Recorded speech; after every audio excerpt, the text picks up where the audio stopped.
Hi guys, most people think losing money happens because they were unlucky. They blame the economy, bad timing, or market crash. But today, the intelligent investor teaches something far more uncomfortable. Most people lose money not because the market is dangerous, but because the decisions are emotional. This book was first published in 1949 and yet it is still considered one of the greatest investing books ever written. That says something powerful because markets have changed, technology has changed, the world has changed, but human behavior has not yet changed nearly as much as we think. So the real question is, can this old book still teach modern people how to build wealth today? Let's talk about it. The Intelligent Investor is not a book about getting rich fast.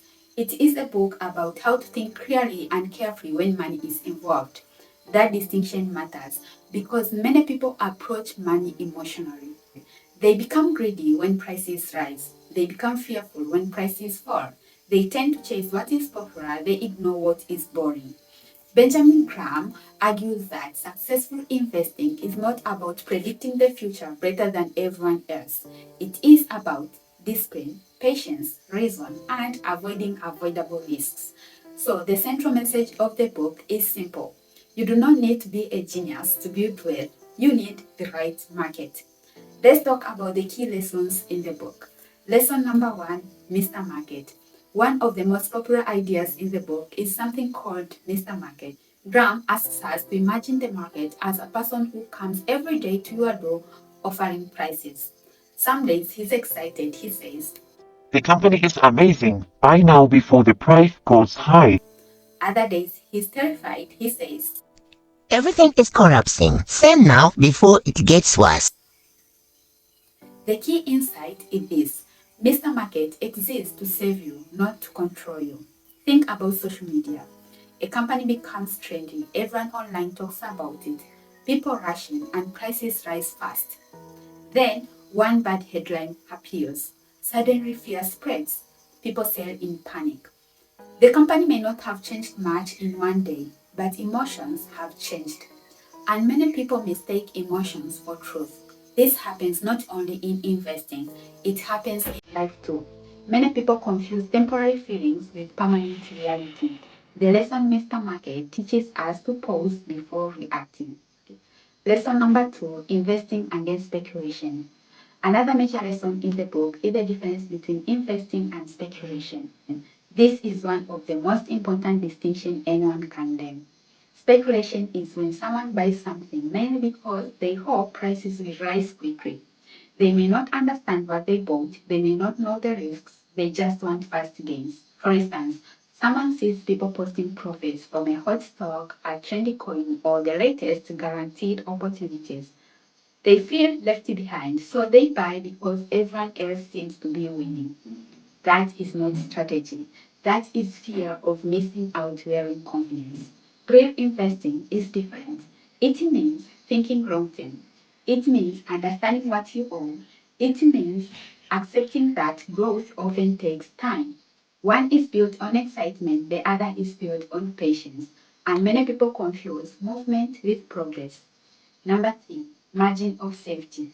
This may be the smartest concept in the entire book. A margin of safety means leaving room for error because no investor is right all the time. No company is guaranteed. No future is perfectly predictable. So instead of trying to be perfect, wise people prepare to be imperfect. Imagine a laptop worth $800 being sold at $450 in a good condition. Even if it has few minor issues, you may still get a strong value. Now, imagine paying $1,000 for the same laptop because everyone says it's the best and prices keep rising. One small mistake becomes expensive, and that's how many people lose money. Not always because they bought something bad, but because they paid too much while emotions were high.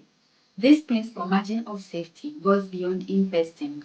In life, wise decisions often include room for error, saving money before any emergency, leaving extra time before travel, not depending on one single outcome. Safety is not weakness, it is wisdom. Number four, temperament matters more than intelligence. This may be the deepest lesson in the book. Many people assume financial success belongs to the smartest person, but Graham suggests something different. You do not need extraordinary intelligence to build wealth. You need emotional control, patience, consistency, and the ability to stay calm when others panic. Let's say two people start investing the same amount at the same time. Person A is highly educated, follows every headline, checks prices daily, and panics whenever market falls. Person B is average, keeps learning slowly, invests regularly, and stay consistent over time. Very often, person B wins. Why? Because repeated behavior over time is more powerful than talent used emotionally. And these applies everywhere. A person with a moderate skill who shows up consistently often beats a gifted person who quits too soon. And lesson 5, the danger of the crowd. This book also warns us about the danger of the crowd. When many people agree loudly, it may feel safe to follow them. But popularity doesn't equal truth. Crowds can become irrational. Think of fashion trends. Sometimes people buy things they don't even need simply because everyone else is buying them. Later, the excitement fades. The same thing happens with money. People often buy near the top because everyone looks confident. Then they sell near the bottom because everyone looks afraid. The crowd may feel safest at the worst moment. That's why independent thinking matters so much. What stood out to me most about The Intelligent Investor is how it strongly challenges modern culture. Today, we are surrounded by speed, quick money, quick fame, quick results, quick answers. But lasting progress is often slower and quieter than people expect. That can be frustrating. Trust me, I've been there wanting quick growth on my channel. Yes, because patience is not glamorous, consistency is not dramatic, and discipline rarely goes viral. Think about fitness. Nobody transforms their health after one intense workout. It happens through repeated actions over time. The same is true for a learning skill. The same is true for building trust. The same is true for growing a YouTube channel. Many people quit because progress feels invisible in the beginning, but invisible progress is still progress. That idea made this book feel bigger than investing. It became a reminder that long-term thinking is valuable in every area of life. Now, let's be honest. This book is not for everyone, as it was almost not for me. It is not fast entertainment. Some chapters feel dense, and some examples are old. At times, it feels like study rather than casual reading. If someone wants instant motivation, this book may surely feel slow. But perhaps that is part of its value. It trains patience while it teaches patience. Still, I think modern readers should focus on timeless principles rather than trying to memorize old examples. You do not need to love every page to benefit from wisdom. If I rate this book based on wisdom, long-term value, and mental discipline, I would give it 9.3 out of 10. Not because it is exciting, not because it is easy, but because it teaches lessons that remain valuable decade after decade. And that kind of value is rare. In the end, The Intelligent Investor is not a book about stocks. It's a book about behavior. It's a book about learning to stay rational when the world becomes emotional. It's about understanding that wealth is often built quietly, patiently, and consistently. And maybe the greatest lesson of all is this.